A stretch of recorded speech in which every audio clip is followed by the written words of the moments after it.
Memoirs of Sherlock Holmes by Sir Arthur Conan Doyle. Adventure 3.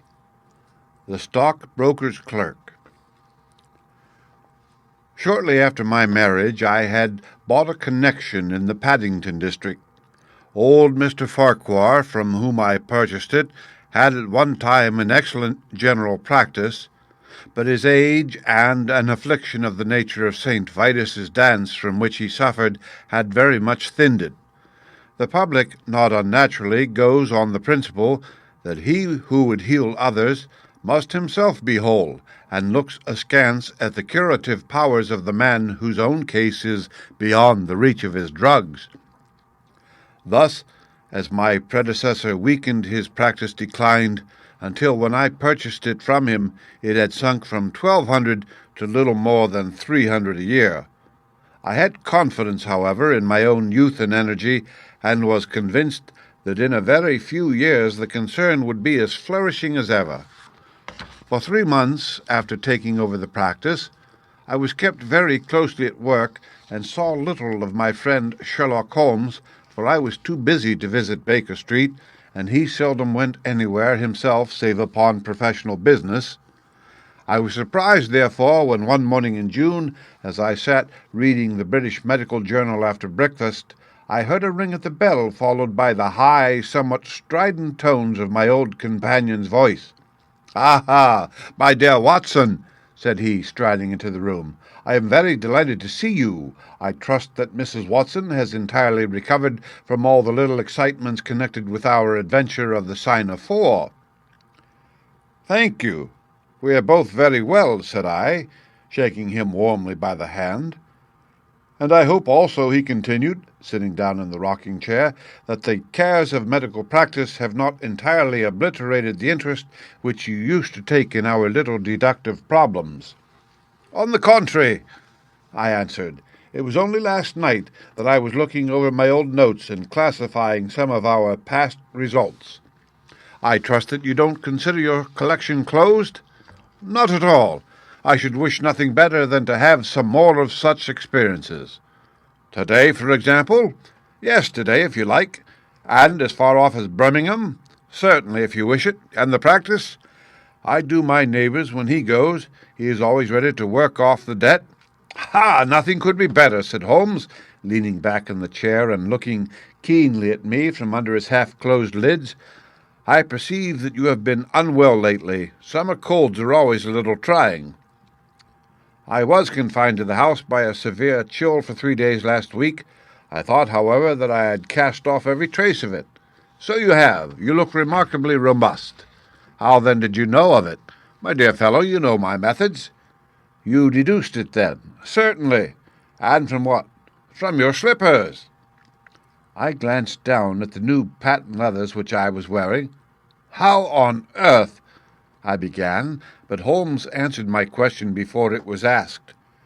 "Your slippers are new," he said. "You could not have had them more than a few weeks. The soles which you are at this moment presenting to me are slightly scorched. For a moment I thought they might have got wet and been burned in the drying, but near the instep there is a small circular wafer of paper with the shopman's hieroglyphics upon it. Damp would of course have removed this. You had then been sitting with your feet outstretched to the fire, which a man would hardly do even in so wet a June as this if he were in his full health." Like all Holmes' reasoning, the thing seemed simplicity itself when it was once explained. He read the thought upon my features, and his smile had a tinge of bitterness. "I'm afraid that I rather give myself away when I explain," said he. "Results without causes are much more impressive. You are ready to come to Birmingham, then?" "Certainly." "What is the case?" "You shall hear it all on the train. My client is outside in a four-wheeler. Can you come at once?" "In an instant." I scribbled a note to my neighbour, rushed upstairs to explain the matter to my wife, and joined Holmes upon the doorstep. "Your neighbour is a doctor," said he, nodding at the brass plate. "Yes, he bought a practice as I did." "An old established one?" "Just the same as mine. Both have been ever since the houses were built." "Ah, then you got hold of the best of the two." "I think I did, but how did you know?" "By the steps, my boy. Yours are worn 3 inches deeper than his. But this gentleman in the cab is my client, Mr. Hall Pycroft. Allow me to introduce you to him. Whip your horse up, cabby, for we have only just time to catch our train." The man who I found myself facing was a well-built, fresh-complexioned young fellow with a frank, honest face and a slight, crisp yellow moustache. He wore a very shiny top hat and a neat suit of sober black, which made him look what he was, a smart young city man of the class who have been labelled cockneys, but who give us our crack volunteer regiments and who turn out more fine athletes and sportsmen than any body of men in these islands. His round, ruddy face was naturally full of cheeriness, but the corners of his mouth seemed to me to be pulled down in a half-comical distress. It was not, however, until we were all in a first-class carriage and well started upon our journey to Birmingham that I was able to learn what the trouble was which had driven him to Sherlock Holmes. "We have a clear run here of 70 minutes, Holmes remarked. "I want you, Mr. Hall Pycroft, to tell my friend your very interesting experience exactly as you have told it to me, or with more detail if possible. It will be of use to me to hear the succession of events again. It is a case, Watson, which may prove to have something in it, or may prove to have nothing, but which at least presents those unusual and outre features which are as dear to you as they are to me. Now, Mr. Pycroft, I shall not interrupt you again." Our young companion looked at me with a twinkle in his eye. "The worst of the story is," said he, "that I show myself up as such a confounded fool.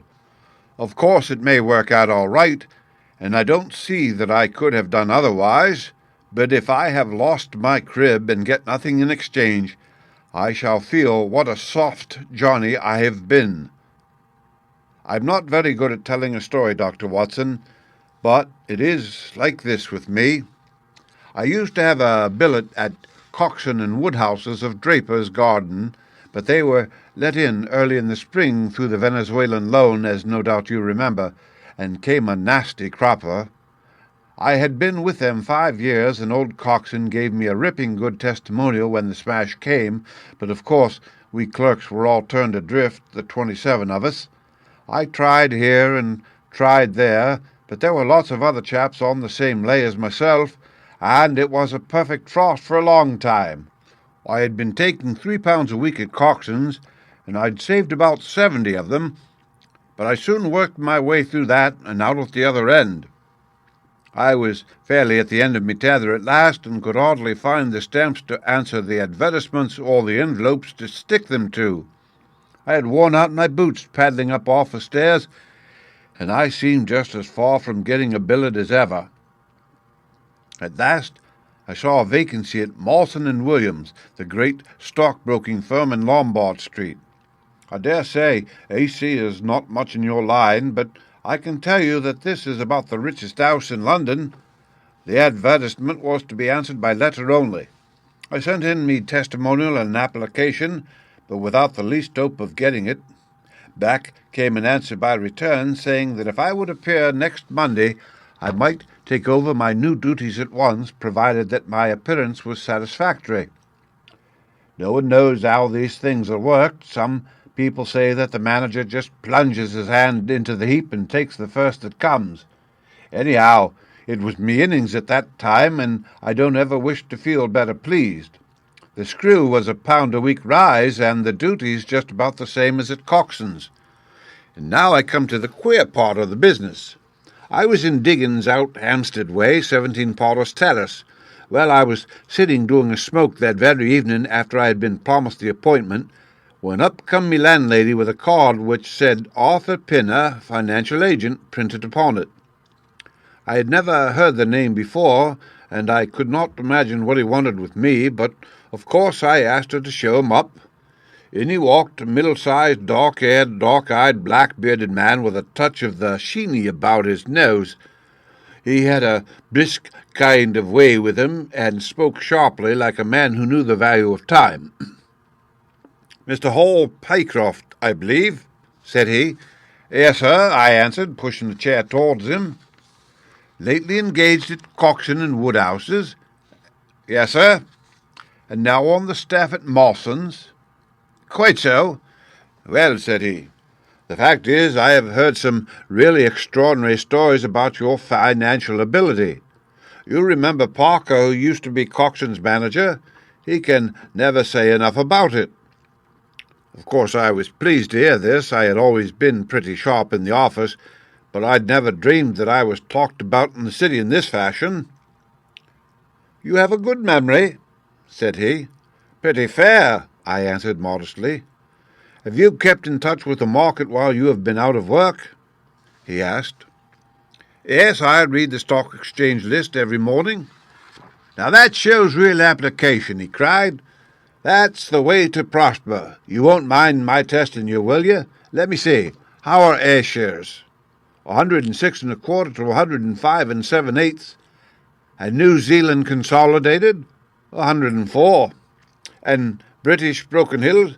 7 to 7 6. Wonderful, he cried with his hands up. This quite fits in with all that I had heard. My boy, you are very much too good to be a clerk at Mawson's. This outburst rather astonished me, as you can think. Well, said I, other people don't think quite so much of me as you seem to do, Mr. Pinner. I had an all enough time fight to get this berth, and I am very glad to have it. Pooh, man, you should soar above it. You're not in your true sphere.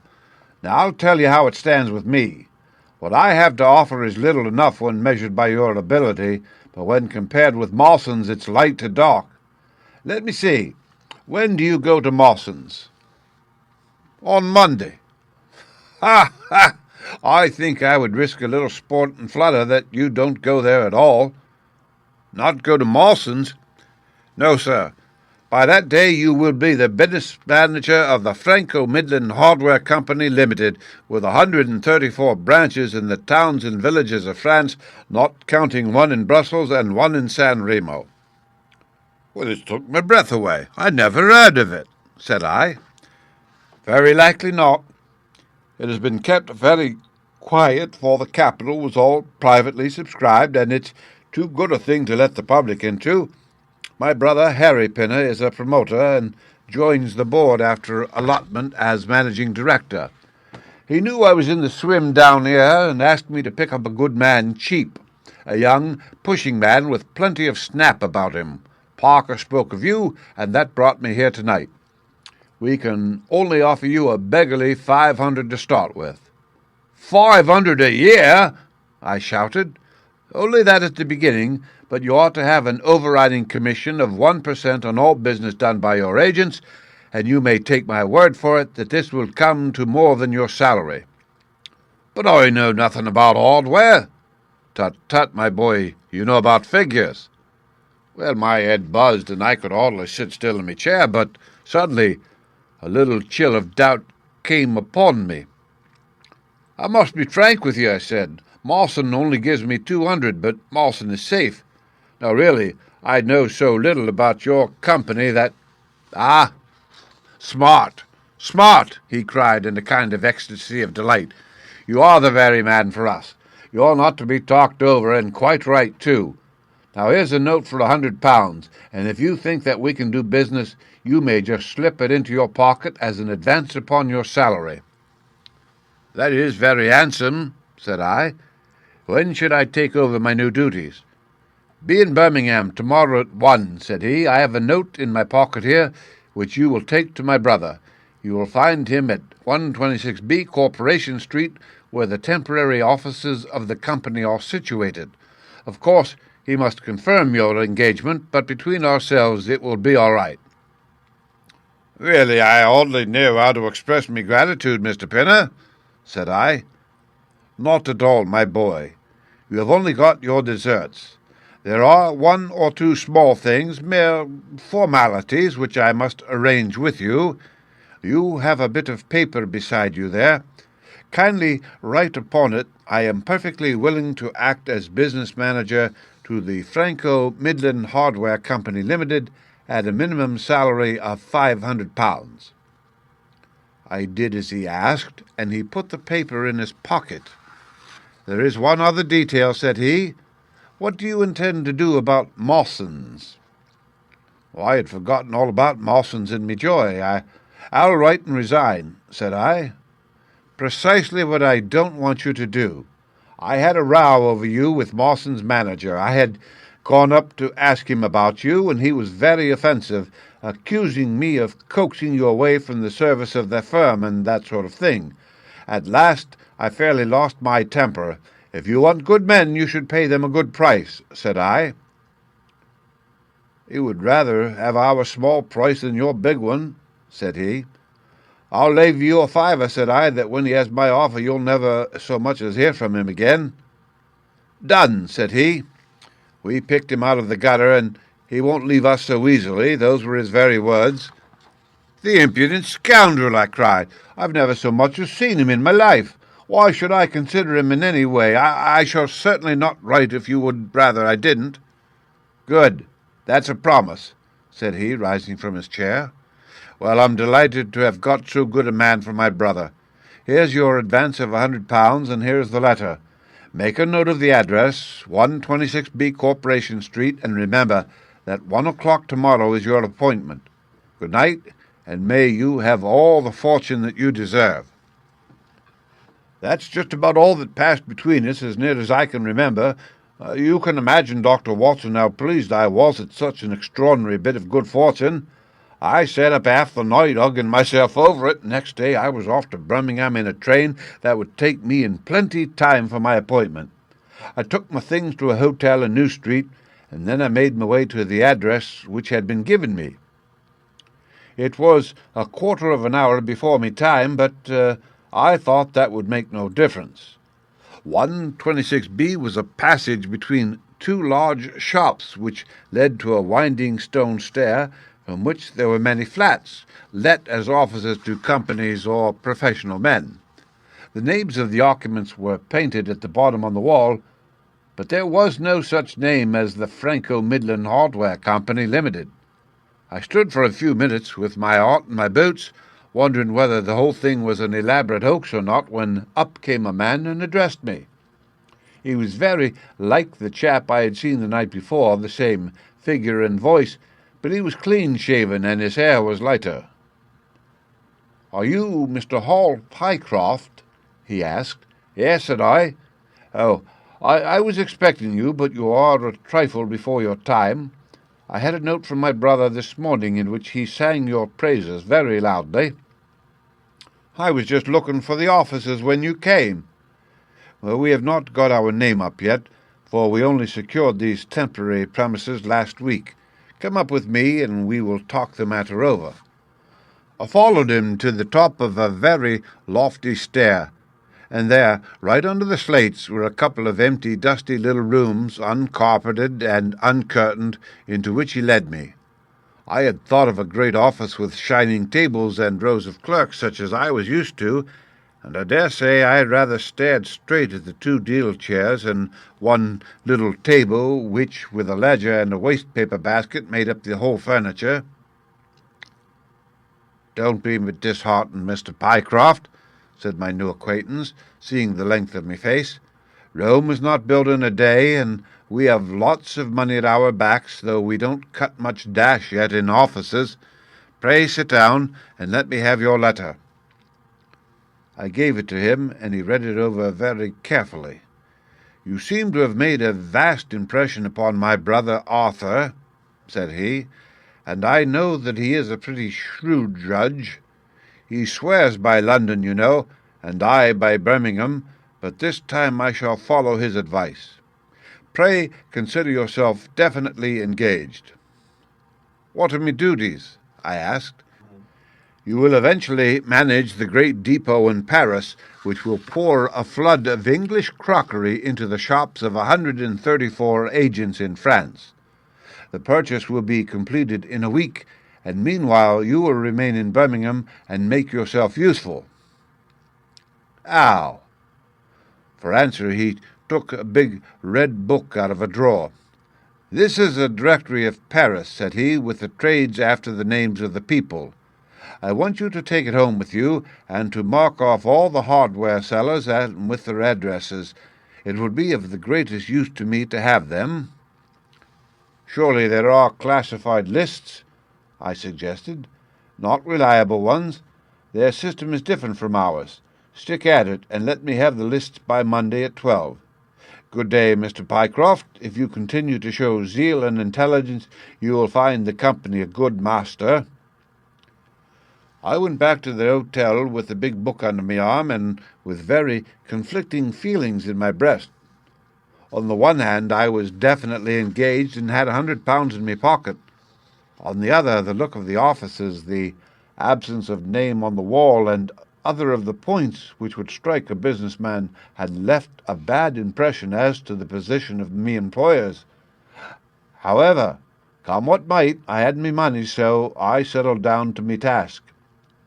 All Sunday I was kept hard at work, and yet by Monday I had only got as far as H. I went round to my employer, found him in the same dismantled kind of room, and was told to keep at it until Wednesday, and then come again. On Wednesday it was still unfinished, so I hammered away until Friday, that is, yesterday. Then I brought it round to Mr. Harry Pinner.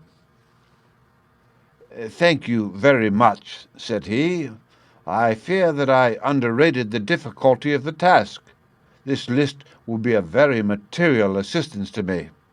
"It took some time," said I. "And now," said he, "I want you to make a list of the furniture shops, for they all sell crockery." "Very good. And you can come up tomorrow evening at 7 and let me know how you are getting on. Don't overwork yourself. A couple of hours at Day's music hall in the evening would do you no harm after your labours." He laughed as he spoke, and I saw with a thrill that his second tooth upon the left-hand side had been very badly stuffed with gold. Sherlock Holmes rubbed his hands with delight, and I stared with astonishment at our client. "You may look well surprised, Dr. Watson, but it is this way," said he. "When I was speaking to the other chap in London at the time that he laughed at me not going to Mawson's, I happened to notice that his tooth was stuffed in this very identical fashion. The glint of the gold in each case caught me eye, you see. When I put that with the voice and figure being the same, and only those things altered which might be changed by razor or wig, I could not doubt that it was the same man. Of course, you expect two brothers to be alike, but not that they should have the same tooth stuffed in the same way." He bowed me out, and I found myself in the street, hardly knowing whether I was on my head or my heels. Back I went to my hotel, put my head in a basin of cold water, and tried to think it out. Why had he sent me from London to Birmingham? Why had he got there before me? And why had he written a letter from himself to himself? It was altogether too much for me, and I could make no sense of it.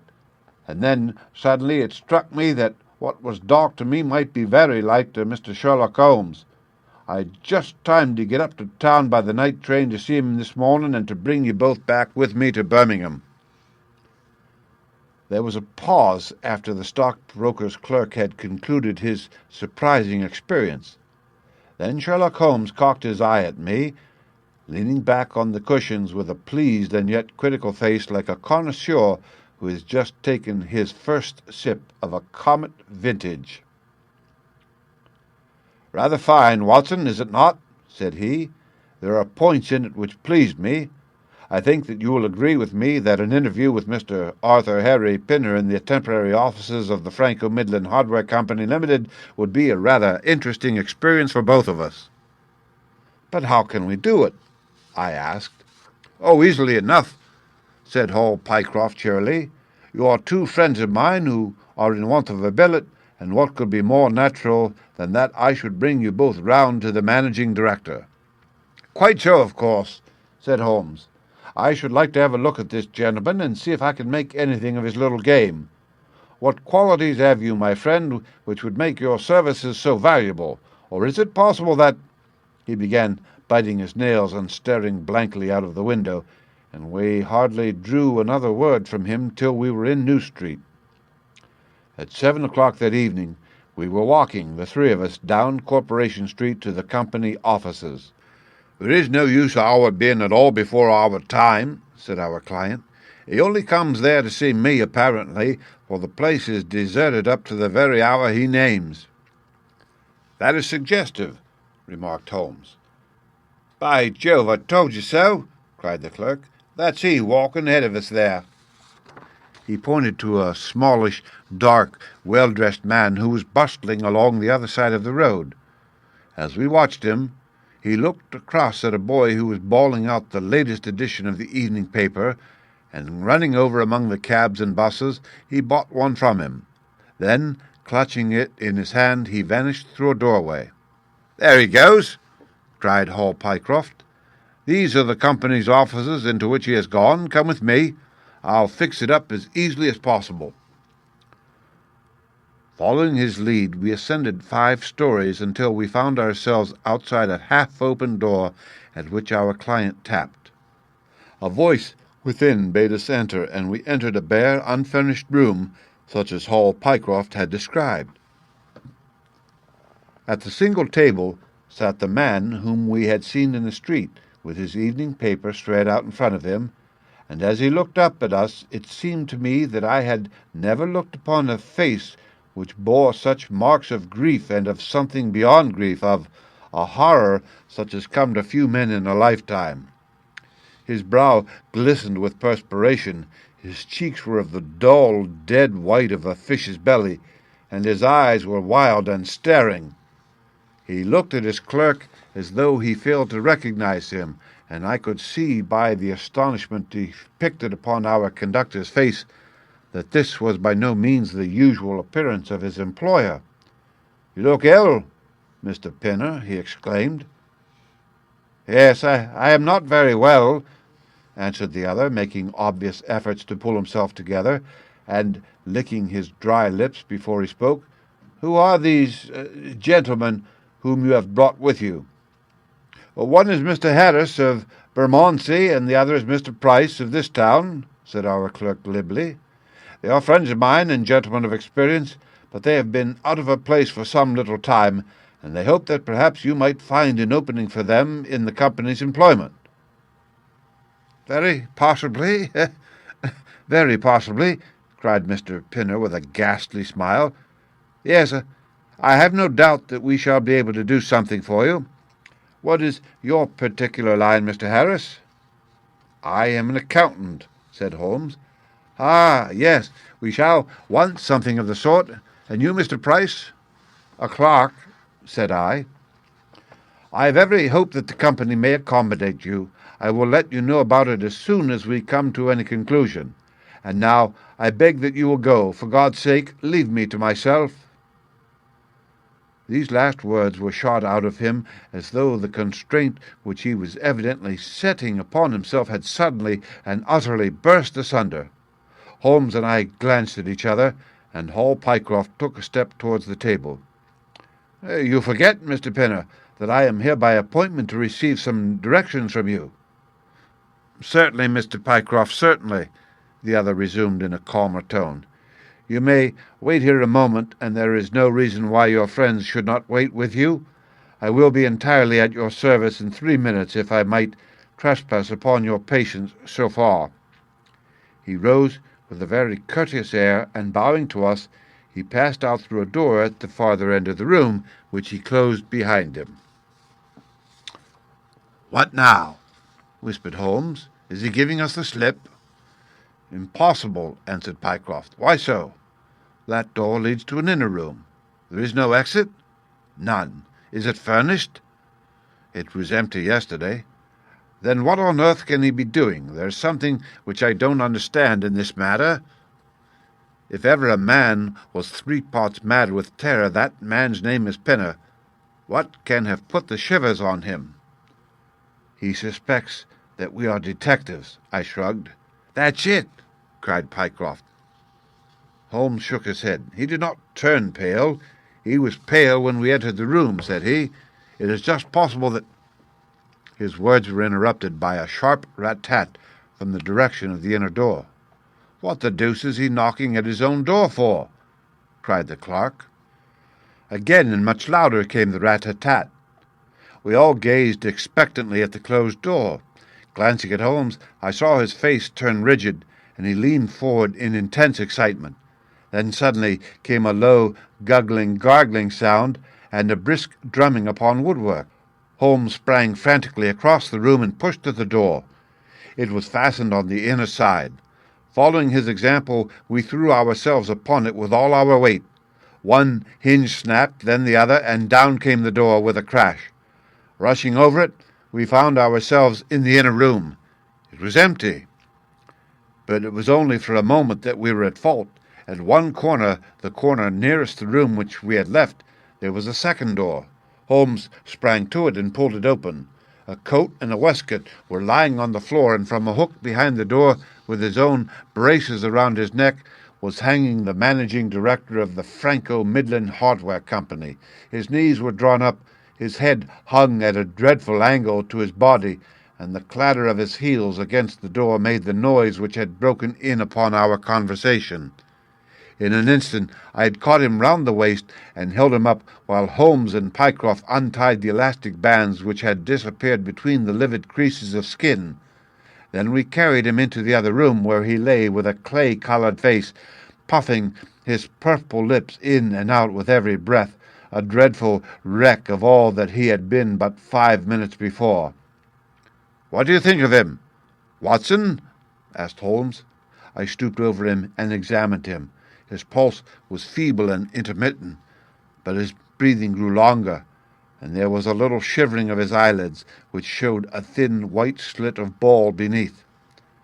"It has been touch and go with him," said I, "but he'll live now. Just open that window and hand me the water carafe." I undid his collar, poured the cold water over his face, and raised and sank his arms until he drew a long, natural breath. "It's only a question of time now," said I, as I turned away from him. Holmes stood by the table with his hands deep in his trousers pockets and his chin upon his breast. "I suppose we ought to call the police in now," said he, "and yet I confess that I'd like to give them a complete case when they come." "It's a blessed mystery to me," cried Pycroft, scratching his head. "Whatever they wanted to bring me all the way up here for, and then—" "Oh, pooh! All that is clear enough," said Holmes impatiently. "It is this last sudden move. You understand the rest, then?" "I think that is fairly obvious. What do you say, Watson?" I shrugged my shoulders. "I must confess that I am out of my depth," said I. "Oh, surely, if you consider the events at first, they can only point to one conclusion. What do you make of them?" "Well, the whole thing hinges upon 2 points. The first is the making of Pycroft write a declaration by which he entered the service of this preposterous company. Do you not see how very suggestive that is?" "I am afraid I missed the point." "Well, why did they want him to do it? Not as a business matter, for these arrangements are usually verbal, and there was no earthly business reason why this should be an exception. Don't you see, my young friend, that they were very anxious to obtain a specimen of your handwriting and had no other way of doing it?" "And why?" "Quite so. Why? When we answer that, we have made some progress with our little problem. Why? There can be only one adequate reason. Someone wanted to learn to imitate your writing and had to procure a specimen of it first. And now, if we pass on to the second point, we find that each throws light upon the other. That point is the request made by Pinner that you should not resign your place, but should leave the manager of this important business in the full expectation that a Mr. Hall Pycroft, whom he had never seen, was about to enter the office upon the Monday morning." "My God!" cried our client. "What a blind beetle I've been!" "Now you see the point about the handwriting. Suppose that someone turned up in your place who wrote a completely different hand from that in which you had applied for the vacancy. Of course, the game would have been up. But in the interval, the rogue had learned to imitate you, and his position was therefore secure, as I presume that nobody in the office had ever set eyes upon you." "Not a soul," groaned Hall Pycroft. "Very good. Of course, it was of the utmost importance to prevent you from thinking better of it, and also to keep you from coming into contact with anyone who might tell you that your double was at work in Mawson's office.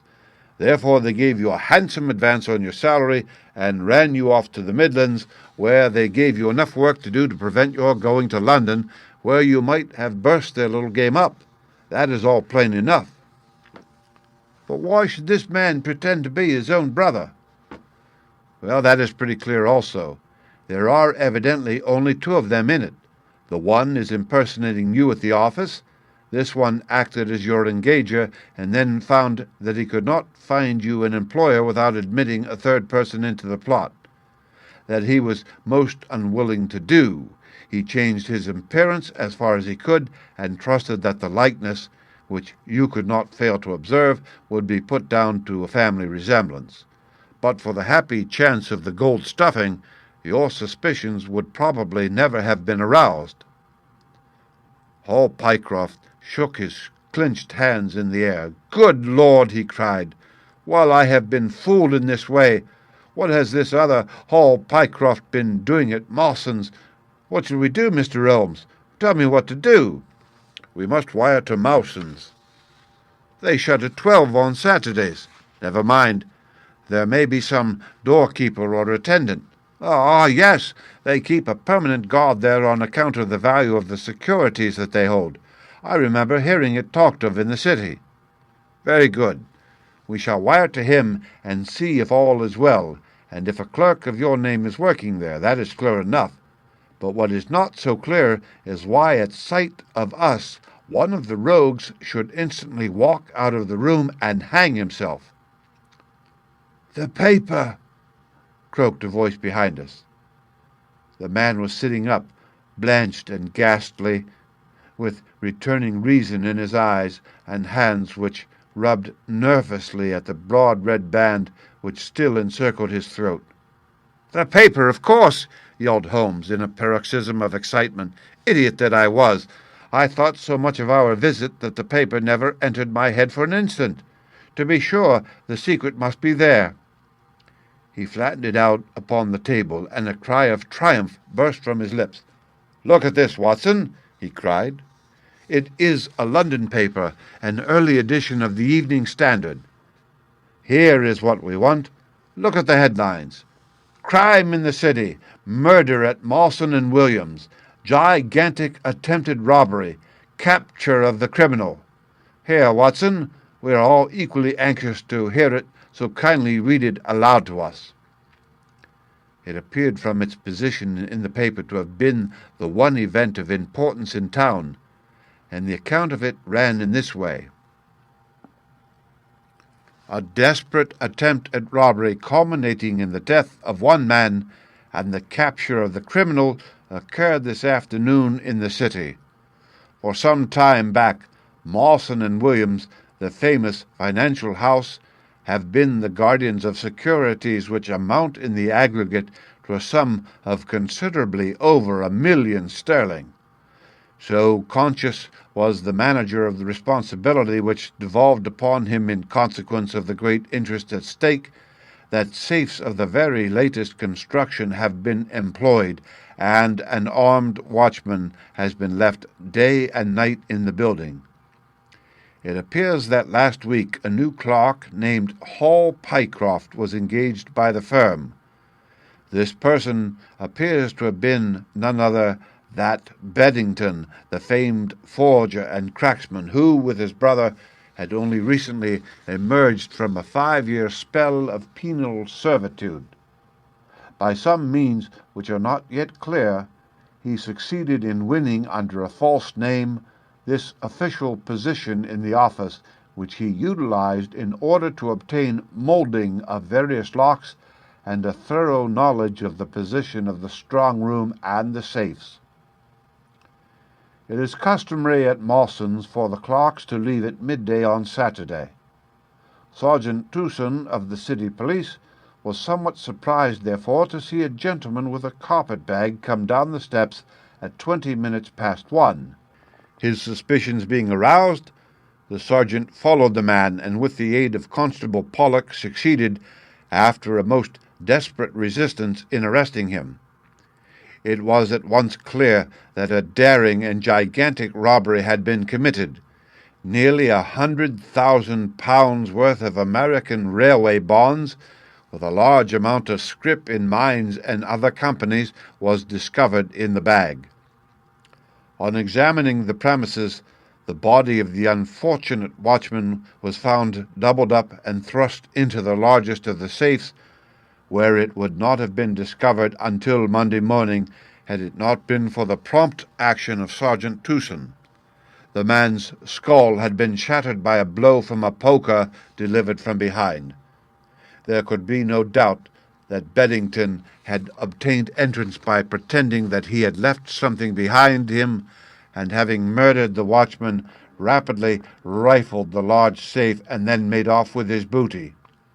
His brother, who usually works with him, has not appeared in this job as far as can at present be ascertained, although the police are making energetic inquiries as to his whereabouts.